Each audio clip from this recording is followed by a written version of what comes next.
So in the last video, we learned two different uses of the Spanish pronoun se. But that was just scratching the surface, really. So in order to help you continue to understand why se is used in Spanish every time you hear it and read it, this is part 2.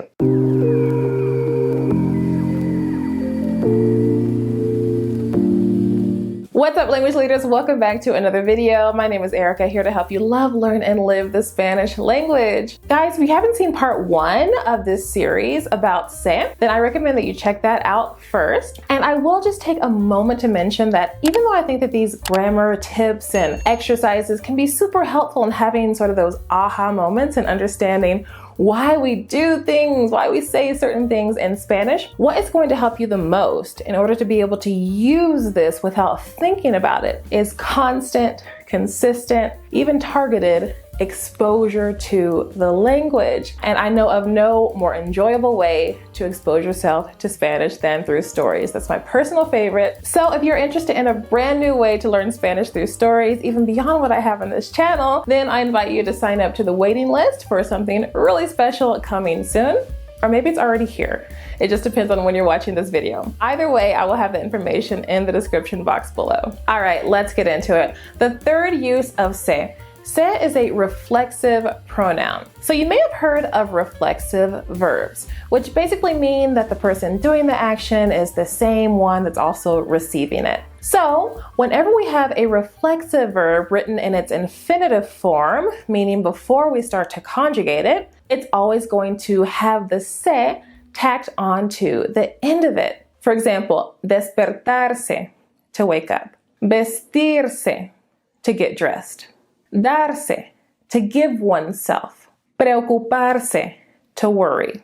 So you can see that that se is tacked onto the end of that infinitive verb. But how does it get separated? Well, that happens when we go to conjugate these verbs. But you won't see se in every person. So let's look at an example and see if you can tell in what person of the conjugation you're going to see the pronoun se. We'll go back to despertarse as an example. I wake up.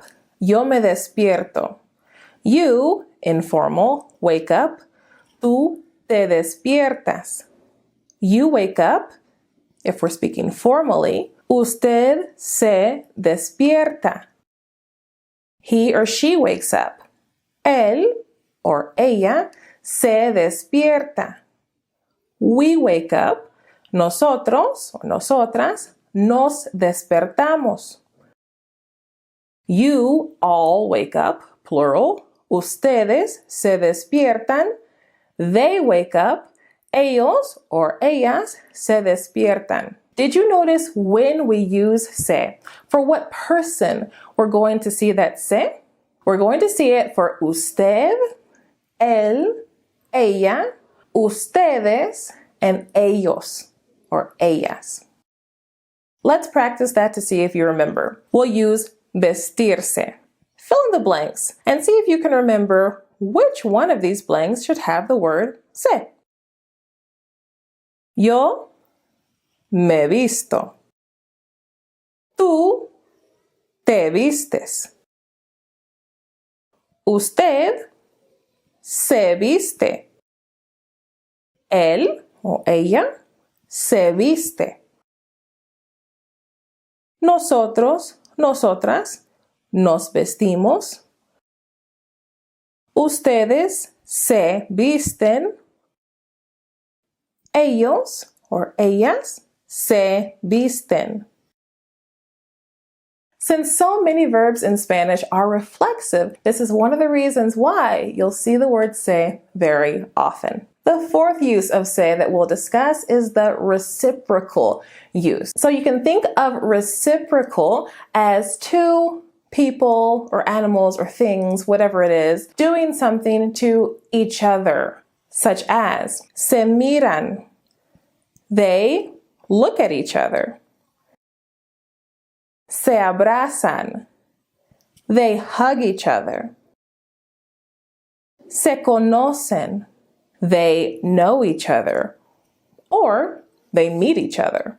Se aman. They love each other. And I'll mention that all of those sentences could also be translated as you all. So you in the plural, you look at each other, you hug each other, you know each other, or you meet each other, you love each other.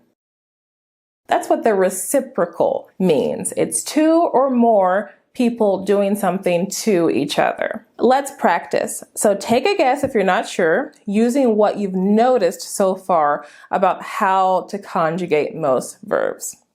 Ricardo and Amanda get married. We need the verb casarse, but this verb is in its infinitive form. How can we translate this sentence correctly? Ricardo and Amanda get married.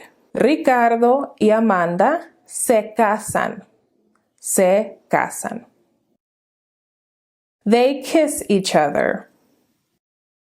The verb we need is besarse. Besarse. They kiss each other. Se besan. Or ellos se besan. But remember, in Spanish, if we've already established who we're talking about, we don't always have to add that pronoun on there. They help each other. We need ayudarse.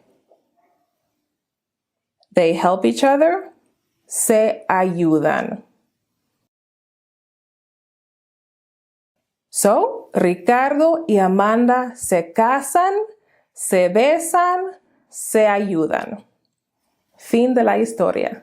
All right, guys, so today we've learned the reflexive and the reciprocal uses of the pronoun se. I have one more use that I would like to show you. It really needs its own video, so make sure that you have hit the notification bell for the next video when we'll go over that. And as I mentioned, if you want to know how to put all of these little grammar pieces together into something that you can use, into something enjoyable, then just drop your name on the waiting list below for something really special that I have coming for you. That'll be all for today, guys, but until next time, don't forget to go out and live your new language today. Bye-bye.